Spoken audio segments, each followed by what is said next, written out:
بسم اللہ الرحمن الرحیم۔ السلام علیکم ناظرین، میں طارق اسماعیل ساگر آپ کی خدمت میں تازہ تجزیوں، تبصروں اور خبروں کے ساتھ۔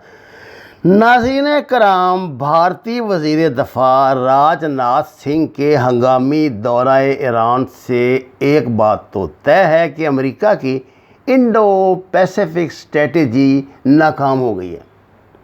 کیونکہ امریکہ ہرگز یہ نہیں چاہے گا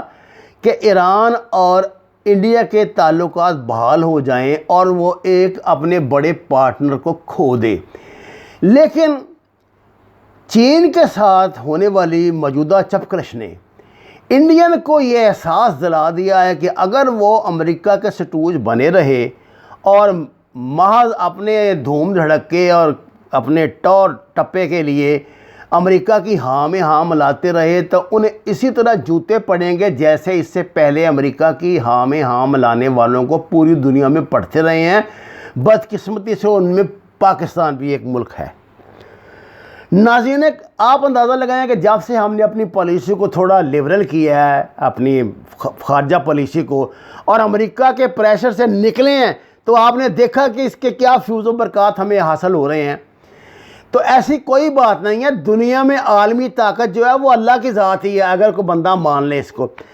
اچھا جی، بات یہ ہے کہ راکیش بھٹ جو ہے نا، یہ ایران میں بھی بہت عرصہ رہے ہیں اور یہ اس پہ ان معاملات پہ ایران اور انڈیا تعلقات پہ خصوصی نظر رکھتے ہیں۔ انہوں نے تو سیدھی بات کی، انہوں نے کہا جی بات یہ ہے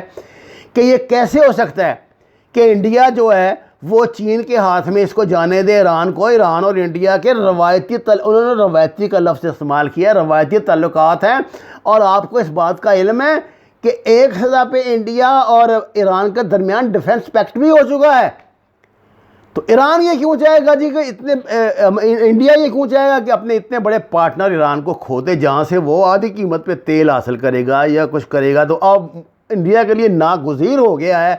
کہ وہ امریکی بلیک میلنگ سے نکلے، اور اگر انڈیا امریکن بلیک میلنگ سے نکلتا ہے تو ناظرین کرام ایک بات یاد رکھیں، اس خطے کی قسمت بدل جائے گی، کیونکہ انڈیا جو ہے وہ پھر پنگے بازیاں اپنی چھوڑ دے گا۔ وہ اب ویسے تو انہوں نے اب حقائق کو جان لیا ہے، سمجھ لیا ہے کہ اس کھیل میں انہوں نے صرف مار ہی کھانی ہے۔ چین کوئی پاگل تو نہیں نا جی جس نے 400 جو بلین ڈالر ہے وہ وہاں پہ انویسٹ کرنا ہے ایران میں۔ تو انڈیا اس وقت دو مقاصد کے تحت مانگے، ایک تو وہ یہ گیا ہے کہ وہ ایران کو چین کے ہاتھ میں نہ جانے دیں، بہرحال کچھ بھی ہو ایران کے پاس تیل ہے، ایران ایک پاور ہے، کوئی اس کو چین کے ہاتھ میں نہ جانے دے۔ دوسرا یہ ہے کہ وہ امریکہ کو باور کروائے کہ وہ صرف ایک امریکہ کی کٹھ پتلی نہیں بن سکتا، وہ اپنے مرضی سے بھی کچھ فیصلے کر سکتا ہے، جن میں ون آف دیم یہ بھی ہے۔ اب بات یہ ہے، اگر انڈیا ایران کے لیے سافٹ کارنر رکھے گا،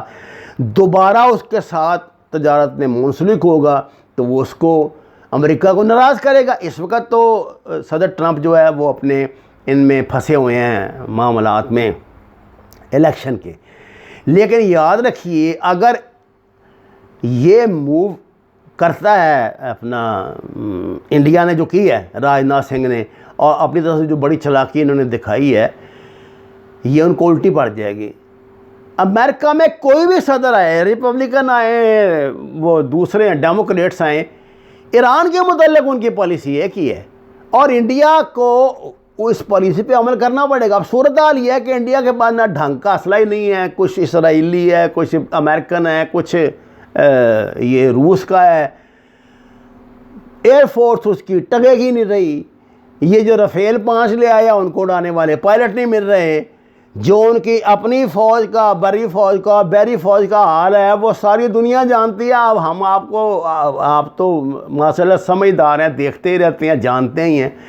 ان حالات میں اب اس کے پاس آپشنز بہت تھوڑے رہ گئے ہیں، اور ان آپشنز کی موجودگی جو اس کے پاس آپشن ہیں ان میں سے ون آف دیم یہ ہے کہ وہ بجائے پنگے بازیوں کے نا، یہ اپنے آپ کو اس علاقے کا چودھری بنانے کے لیے اپنے ہمسایوں کے ساتھ تعلقات کو بہتر کرے۔ میں آپ کو ایک بات بتا دوں کہ ایک سطح پہ انڈیا کو مجبوری سمجھیں، جو بھی نئی حکومت آئی وہ چائنا کے ساتھ کمپرومائز کرے گی، چاہے انہیں کچھ علاقہ ہی کیوں نہ چائنا کو دینا پڑے، وہ چائنا کے ساتھ کمپرومائز کریں گے، وہ ایران کے ساتھ اپنے تعلقات کو کبھی نہیں بگاڑیں گے، اور وہ کوشش کریں گے کہ پاکستان کے ساتھ کم از کم سٹیٹس کو جو ہے نا وہ بحال رہے۔ وما علینا الا البلاغ المبین۔ ناظرین کرام، آپ سے درخواست ہے ہمارے چینل کو سبسکرائب کریں، لائکس دیں اور سچ کے سفر میں ہمارے ساتھی بنیں۔ آپ کا بہت شکریہ۔